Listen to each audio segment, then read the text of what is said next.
चलिए जीएस का test number है 27। मेरा नाम है तुल श्रीवास्तव और स्वागत है आप सभी का नेक्सस जीएस में। पहले क्वेश्चन से शुरुआत कर देते हैं। जलियांवाला बाग हत्याकांड के विरोध में रविन्द्रनाथ टैगोर ने कौन सी उपाधि जो है वो लौटा दी थी?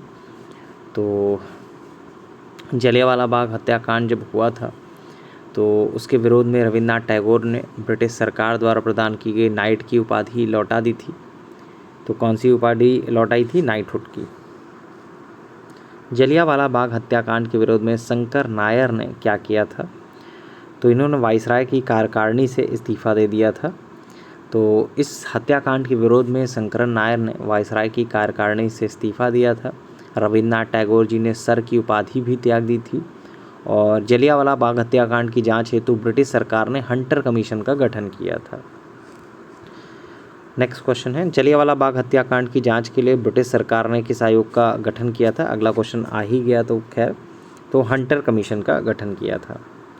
कांग्रेस के कराची अधिवेशन 1931 की अध्यक्षता किसने की थी? तो कांग्रेस का जो कराची अधिवेशन था 1931 वाला, उसकी अध्यक्षता वल्लभ भाई पटेल ने की थी। कांग्रेस के कराची अधिवेशन 1931 में गांधी जी ने क्या कहा था? गांधी जी मर सकते हैं परंतु गांधीवाद हमेशा बना रहेगा, ये स्टेटमेंट उनका था। और यह पहला अवसर था जब पूर्ण स्वराज को कांग्रेस द्वारा परिभाषित भी किया गया था। तो कांग्रेस के कराची अधिवेशन में गांधी जी ने क्या कहा था? गांधी मर सकते हैं परंतु गांधीवाद हमेशा रहेगा, ये बोला था। पूर्ण स्वराज को कांग्रेस ने पहली बार किस अधिवेशन में परिभाषित किया था? कराची अधिवेशन 1931, मैंने अभी बताया। सांप्रदायिक पंचाट या कम्युनल अवार्ड किसने और कब दिया था? तो सांप्रदायिक पंचाट और कम्युनल अवार्ड जो है वो आपका कब दिया गया था? 16 अगस्त 1932 की बात है।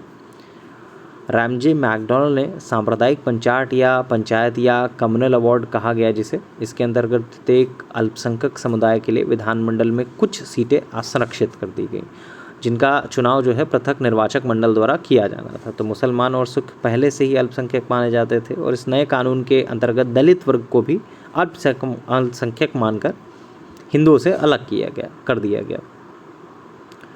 तो ये कब की बात है? 1932 की बात है। कम्युनल अवार्ड के अंतर्गत दलित वर्ग को किससे अलग कर दिया गया? तो आपका किससे अलग कर दिया गया? तो कम्युनल अवार्ड में जो आपका दलित वर्ग है इसको किससे अलग किया गया? हिंदुओं से। सर्वप्रथम भारत में प्रथम मुस्लिम राष्ट्र का प्रस्ताव किसने रखा था? तो मोहम्मद इकबाल ने सबसे पहले भारत में पृथक मुस्लिम राष्ट्र का प्रस्ताव जो है रखा था।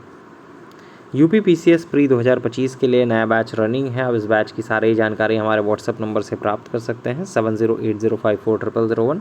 अभी भी आपके पास समय है। जितने भी चीज़ें क्लास छूटी है या फिर पीडीएफ आपकी हैं तो सारे के सारे पीडीएफ आपको क्लास में ही मिल जाएंगे, आप उसको तैयार कर सकते हैं।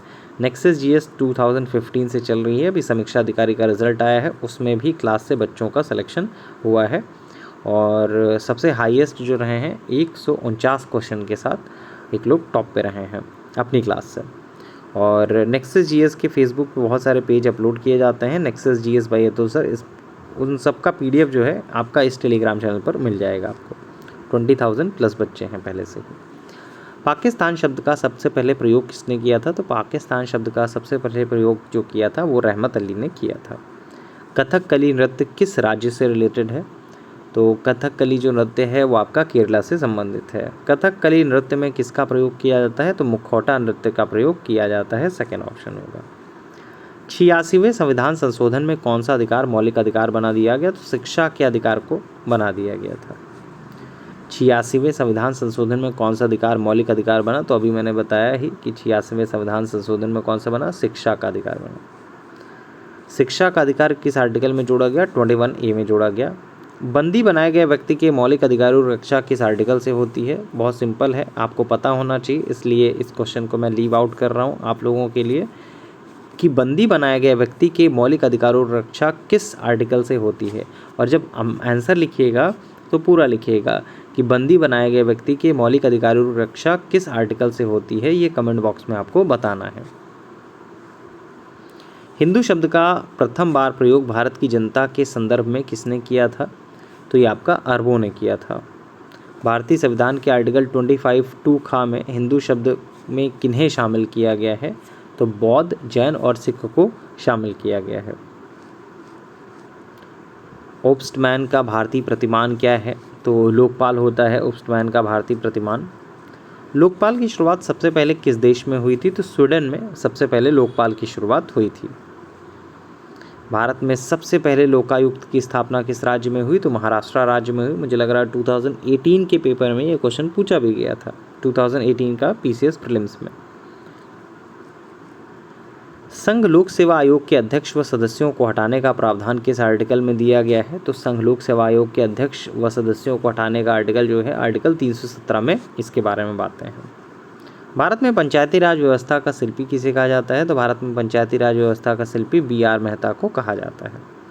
भारत का औसत समुद्र तल कहाँ से नापा जाता है? तो औसत समुद्र तल जो है वो चेन्नई से नापा जाता है। भारत के शीर्ष 3 रबर उत्पादक राज्य कौन से हैं? तो भारत के शीर्ष 3 रबर उत्पादक राज्य केरल, त्रिपुरा और कर्नाटक है।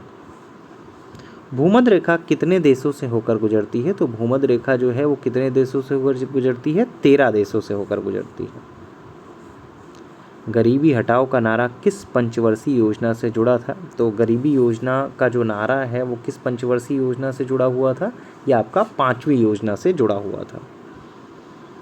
प्रथम वित्त आयोग के अध्यक्ष कौन थे? तो प्रथम वित्त आयोग के जो अध्यक्ष थे वो आपका केसी नियोगी थे। कौन थे? केसी नियोगी। किसान बही योजना किस वर्ष शुरू हुई? तो 1992 की है किसान बही योजना। भारत को 60 लघु कृषि प्रदेशों में किसने बांटा था? तो पी सेन गुप्ता और जी सदायुस्क ने भारत को 60 लघु कृषि प्रदेशों में बांटा है। पहला ऑप्शन सही हो जाएगा। ओजोन परत मुख्यतः कहाँ पाई जाती है? तो ओजोन परत मुख्यतः कहाँ पाई जाती है? स्ट्रेटोस्फीयर में। अच्छा बताइएगा ओजोन दिवस कब मनाया जाता है? भी रिसेंट में मनाया भी गया था। कमेंट बॉक्स में बताइएगा। इको मार्क प्रमाण पत्र किससे संबंधित है? तो इको मार्क प्रमाण पत्र जो है वो आपका किससे संबंधित है? पर्यावरणीय मैत्री उत्पादों से रिलेटेड है। पुस्तक साइलेंट स्प्रिंग किसने लिखी है? तो साइलेंट स्प्रिंग के जो लेखक हैं वो आपका रेचल कार्सन है। कौन है? Rachel Carson. गठिया रोग किससे अधिक होने से होता है? तो गठिया रोग जो होता है यूरिक एसिड के अधिक होने से होता है। आयोडीन की कमी से कौन सा रोग होता है? तो आयोडीन की कमी से शरीर में घेंघा नामक रोग हो जाता है। विटामिन डी का प्रमुख स्रोत क्या है? तो विटामिन डी का जो प्रमुख स्रोत है वो आपका सूर्य की किरणें हैं।